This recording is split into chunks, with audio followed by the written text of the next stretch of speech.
Kebakaran lahan ini terjadi di Kelurahan Tande Timur, Kabupaten Majene, tepatnya di kawasan kampus Universitas Sulawesi Barat atau Unsulbar. Tiupan angin yang kencang serta masuknya musim kemarau membuat api dengan cepat membesar dan merambat ke bangunan kampus. Pemadam kebakaran dibantu TNI Polri diterjunkan ke lokasi untuk memadamkan api, mengingat mahasiswa mulai panik akibat besarnya kobaran api.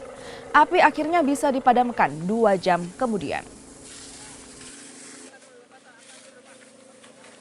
Ini kan sekarang ini kan kita lagi musim kemarau ya, jadi banyak pohon-pohon yang sudah kering ya. Kemudian tadi sore itu kebetulan ada cleaning service yang membakar sampah di sekitar itu, dia tidak sangka ya akan terjadi seperti itu dan karena ada angin juga ya, ada angin dari arah timur, nah, maka cepat sekali merembes tadi itu apinya.